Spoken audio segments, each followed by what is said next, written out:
किसी ने ठीक ही कहा है, मंजिल उन्हीं को मिलती है जिनके सपनों में जान होती है। पंखों से कुछ नहीं होता, हौसलों से उड़ान होती है। दोस्तों, मंजिल सचमुच में उन्हीं को मिलती है।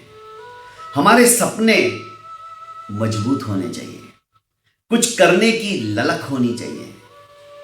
जब तक इच्छा शक्ति और आत्मशक्ति ये दोनों हमारी सुदृढ़ नहीं होती है, हम अपने लक्ष्य को प्राप्त नहीं कर सकते।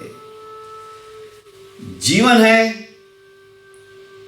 तो सफलता और असफलता भी है, पर असफल व्यक्ति वो ही होते जिनके मन में डर रहता है कि मैं शायद सफल नहीं हो पाऊं। नेगेटिविटी जिनके मन में आती जाती है ना, वो जिंदगी में कभी भी सफल नहीं हो सकते। और जो व्यक्ति मन में ठान लेते हैं, वो जिंदगी में हमेशा सफल होते हैं। आपको पता है, मृग, हिरन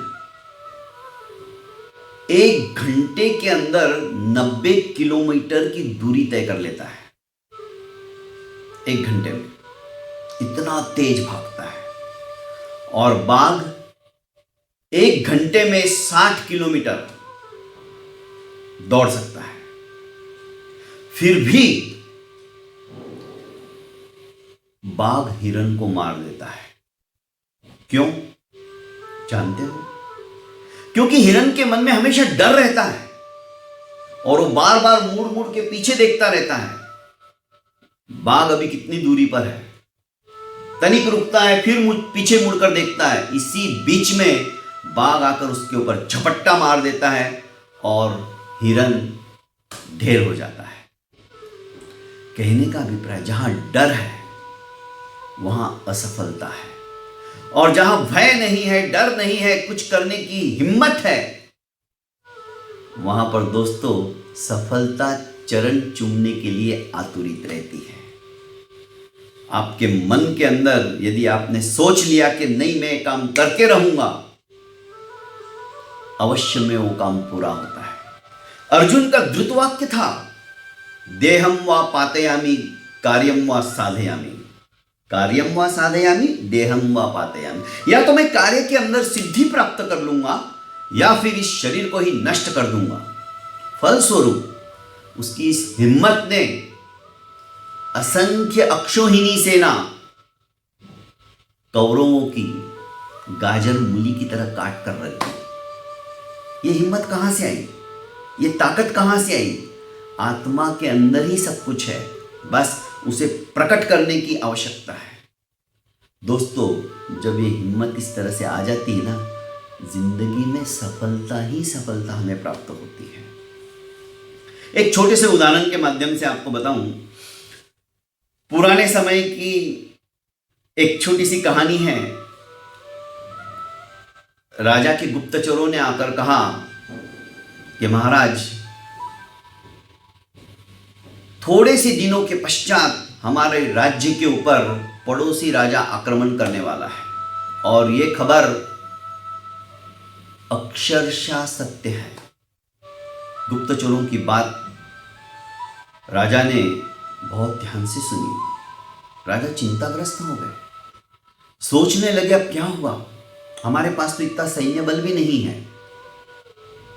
क्या करे क्या नहीं करे। उन्होंने तत्काल सभा आमंत्रित की और सभा के अंदर घोषणा की कि ऐसा ऐसा समय आ रहा है, कुछ ही दिनों के पश्चात हमारे राज्य के ऊपर पड़ोसी राजा आक्रमण करने के लिए आमादा हो गया है, और अब हमारे पास कोई दूसरा रास्ता नहीं है, या तो समर्पण कर दो या फिर अपने जान से हाथ धो बैठो। इसके लिए किसी के मन में कुछ उपाय है तो आज की मंत्रणा सबके लिए खुली है, अपने अपने विचार सभी रख सकते हैं। हम इस संकट से कैसे उबरे, इस संकट से हम कैसे बचे।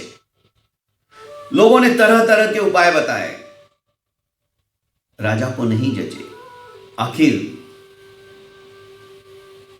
सेनापति ने कहा कि महाराज, छोटे मुंह बड़ी बात होगी, पर मुझे यह जच रहा है कि हम उस राजा के ऊपर आक्रमण कर दे तो कैसा रहेगा।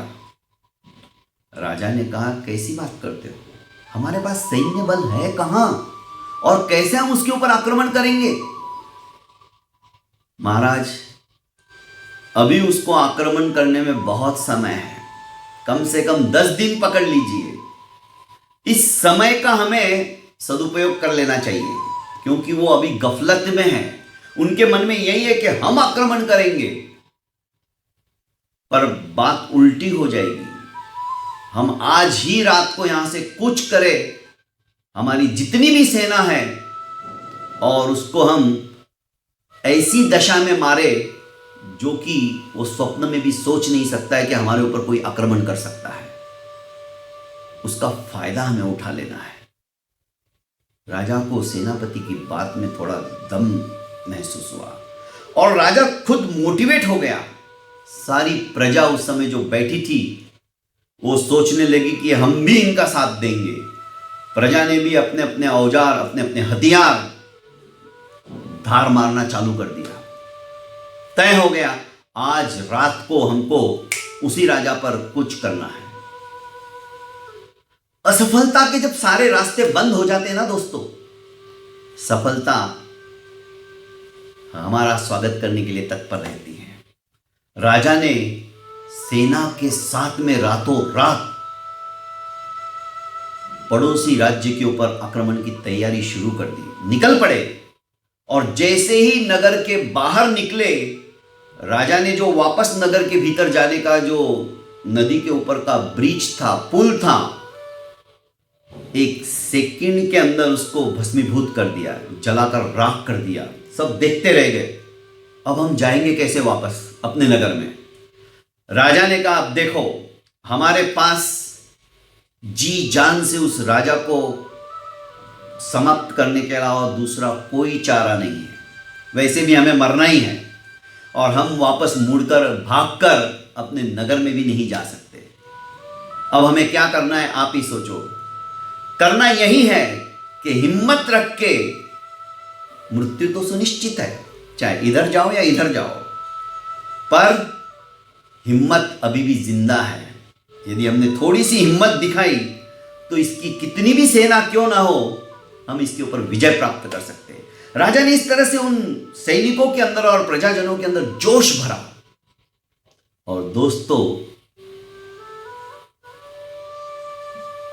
राजा की उस सेना ने और राजा के उस प्रजाजनों ने गाजर मूली की तरह, जैसे अर्जुन ने अक्षौहिणी सेना को काट के रख दिया था, उसी तरह से उस राज्य के ऊपर भी इन्होंने अपना झंडा फहरा दिया।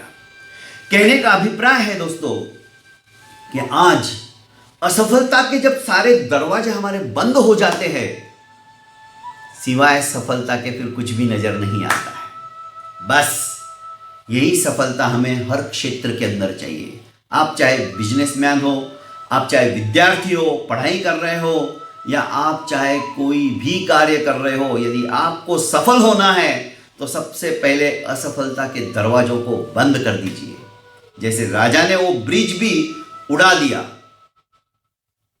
असफलता का छोटा सा भी दरवाजा यदि खुला रह गया ना, तो आपको हतोत्साही करने में सक्षम है। पर असफलता के जब सारे दरवाजे बंद हो जाते ना दोस्तों, तो सफलता का द्वार खुल जाता है। बस इसी तरह से छोटी छोटी मोटिवेशनल स्टोरी आप सुनना चाहते हो तो मेरे इस YouTube चैनल को लाइक एवं सब्सक्राइब कर ज़्यादा से ज़्यादा लोगों को शेयर करते चले जाइए। बहुत बहुत धन्यवाद।